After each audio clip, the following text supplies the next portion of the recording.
기독교인인데 교회 목사도 아니고 또 뭐 기독교 기관에서 일하는 사람도 아니고 그냥 일반 시민으로 살아가는 사람이에요. 저는. 그런데 책 읽는 걸 좋아하고 또 특히 뭐 사회나 정치에 대해서 뭐 이제 젊은 시절에 활동도 좀 했고 그래서 관심이 많아요. 그래서 이런 걸 조금 그냥 상식적인 차원에서 뭐 뉴스를 보거나 뭐 SNS에서 이렇게 페이스북 같은 데서 보거나 그것보다는 조금 더 알고 싶은데 공부할 곳이 없는 거예요. 그래서 청와람 아카데미라든가 뭐 여기저기 가서 공부를 해봤지만 좀 더 본격적으로 공부하는 데는 없어요. 그래서 대학원을 가자니 그렇다고 제가 정치학과, 사회학과 대학원을 갈 수 있는 뭐 그런 어떤 조건도 안 되고 또 너무 시간도 많이 들고 돈도 많이 들고 근데 공부는 좀 하고 싶고 그런데 그냥 그런 어떤 교양 수준보다는 조금 더 학술적인 수준의 공부를 좀 하고 싶었어요. 왜냐하면 정치 얘기를 할 때 사람들이 다 뒷담화 막 불만만 얘기하지 만날 때마다 똑같은 얘기를 또 계속 반복해서 하는 거예요. 조금 심층적으로 조금 더 우리 한국 정치를 이해하는 어떤 그런 깊이 있는 대화를 할 수 있는 데가 없으니까 좀 지겨운 거예요. 그냥 뭐 불만만 얘기한다고 바뀌는 것도 없고 내가 뭔가 조금 알게 되는 그 새로운 지식도 없고 그래서 여기저기 찾아다녔는데 결국 못 찾았어요. 그래서 나 같은 사람이 혹시 또 있을까 해서 그러면 깃발을 들고 한번 그런 공부하는 모임을 해보자 이제 그런 생각을 했고 그걸 하려면 이런 모임이 없다는 거는 그동안에 수요가 없었기 때문일 가능성이 높아요. 왜냐하면 제가 몇 번 이렇게 어떤 강좌에 신청을 해봤는데 신청자가 없어서 폐강되는 경우를 2번 겪어봤거든요.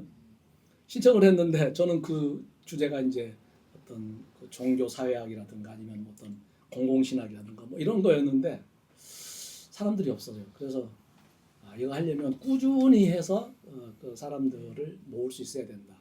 그래서 이제 10년 정도는 해야 된다. 시작하면 그렇지 않으면 뭐 안 하는 것과 같다. 10년 동안 지속성이 있으려면은 돈이 있어야 된다. 그런 생각을 했습니다. 재정을 최소한의 재정을 마련하는 게 중요하다. 이 2가지 생각을 갖고 이제 제 지인들을 만나서 설득을 했고 다행히 그래도 10년 정도 최소한의 활동 기반을 마련할 수 있는 재정을 확보했고 또 함께 도와주기로 이렇게 약속한 그 옛 친구들이 이제 있었습니다. 그래서 2017년 12월 21일인가 그때 함께 모여서 같이 언언도 하고 이제 이사회도 구성하고 시작을 했죠. 그때 이제 첫 번째 원칙은 그 기독교인들이 우리가 너무 교회만 이렇게 다니는 게 아니라 사회에 관심을 좀 가져야 돼. 뭔가 참여도 해야 돼.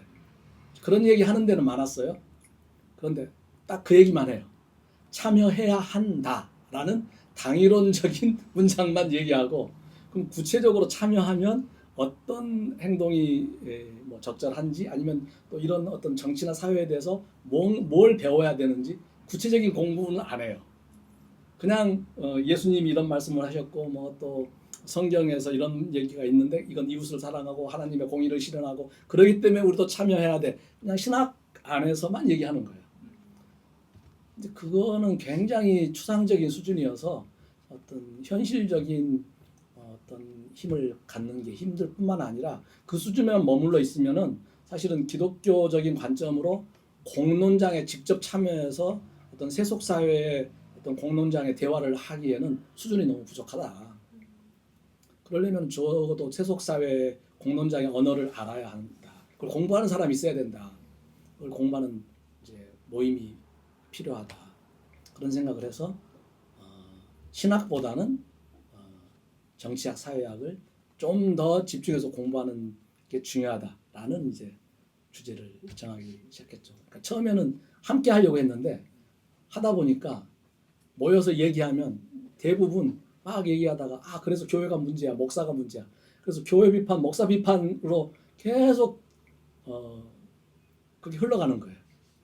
정작 그래서 사회는 어떻고 근대 사회가 어떻고 오늘날 한국 정치가 어떻고 이거에 대해서 조금 깊이 있게 공부하는 쪽으로는 나아가려고 하질 않아요. 그 모여 있는 분들이. 그래서 교회에서 불만이 많은 사람들, 막 그 문제 의식을 많이 가진 사람들이 이 모임에 와서 그냥 약간 한풀이 비슷한 걸 하려고 하는 경향이 있어요. 그래서 안 되겠다. 그래서 아주 그 커리큘럼 자체를 신학을 줄이고 신학적인 요소보다도 정치학, 사회학을 좀 더 공부하는, 그러니까 기독교인들이 대부분 오지만 그냥 공부하는 내용은 그런 내용으로 채우게 됐죠.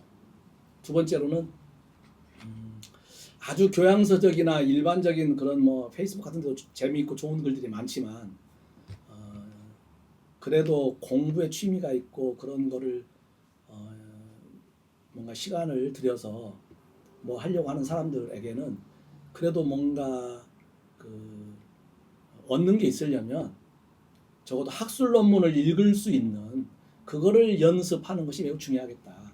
그냥 교양서적 뭐 대중 강연 듣고 막 이렇게 저렇게 이렇게 그 약간 확증 편향적인 그런 걸로 흐르는 것보다는 객관적인 어떤 어떤 학술적인 그런 책이나 논문 같은 걸 읽을 수 있는 그런 시민의 역량이 매우 중요하다. 그런 걸 읽으려면 곧바로 모르는 용어라든가 뭐 어려운 학술적인 용어들이 개념들이 막 등장하면 뭐 이렇게 요즘에 그 신학책을 읽어도 무슨 뭐 피터 버거나 브르디웨라든가 막 이런 사회학자가 등장한다든지 칼 슈미트가 막 느닷없이 등장한다든지 그러면 좀 그걸 좀 제대로 공부하면 좋겠는데 제가 이렇게 대체로 여기저기 공부하는 모임을 좀 다녀보면서 느낀 점은 이렇게 그 칼 슈미트, 베냐민 막 그 이런저런 그 철학자 뭐 데리다 막 언급을 하면서 토론을 해요. 근데 그걸 제가 가만히 이렇게 들어보면서 느낀 점 중에 하나가 뭐냐면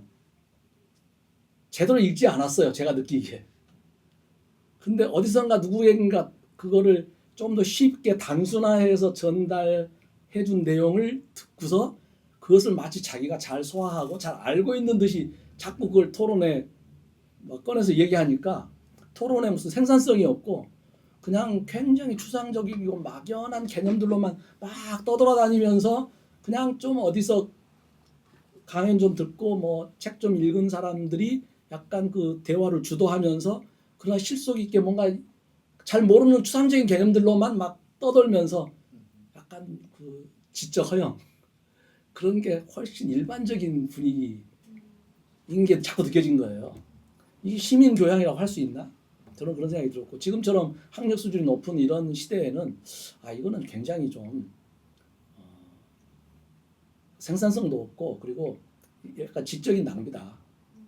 저는 그런 생각, 문제의식이 좀 강했어요. 그래서 썸nium에서는 사람이 적게 모이더라도 되도록이면 원전을 본다. 그리고 고전적인 것부터 공부한다. 그래서 뭐 플라톤부터 한다든지. 그리고 칼 슈미트 그러면 어렵더라도 일단 칼 슈미트가 쓴 책을 물론 우리가 원서를 보는 건 아니고 번역된 책을 보지만 그걸 직접 읽고 그리고 이제 해설을 따로 본다든지 아니면 또 이제 해설 강연을 듣는다든지 이게 강연도 듣지만 중요한 건 꼭 직접 그 저서를 읽는 거를 의무적으로 하는 거를 이제 중심에 놓는다. 그 생각이 굉장히 강했습니다. 그래서 커리큘럼에는 다 그런 게 이제 많이 반영이 이제 된 셈이고, 그래서 이제 그때 제일 걱정이 한 3명도 안 모이면 어떡하지? 항상 걱정했습니다. 3명만 모이면 한다. 근데 3명도 안 모이면 어떡하지? 그런데 다행히 이제 첫 해부터 모임 2개, 세미나를 2개를 1년 동안 이렇게 1년 동안 하는 세미나가 2개가 시작했었는데 첫 해는 한 3년 동안은 매년 세미나를 2개씩 했어요. 그런데 그래도 맨 처음에 제일 적게 모인 그 모임이 6명이었고 9명, 6명 이렇게 모였고 그 다음에는 뭐 한 10명도 모이고 이렇게 해서 그래도 5년 동안 이제 끊기지 않고 또 7년 동안 작년까지 끊기지 않고 없어지지 않고 지금까지 존속한 것만으로 대단한 성공이다 이렇게 생각을 하고 있습니다. 왜냐하면 이런 주제로 이렇게 무게 있게 이거를 밀고 나가서 그래도 계속 참가자가 있고 또 배운 사람이 있고 배워서 굉장히 자기한테 도움이 되었다고 또 그런 사람들이 있는 거면은 정말 공헌한 바가 있다 그런 생각을 하게 됐고 또 제 2기가 이제 새롭게 시작되면서 또 새로운 형태로 또 진행이 될 수 있게 돼서 정말 기쁘게 생각하고 있습니다. 이상입니다.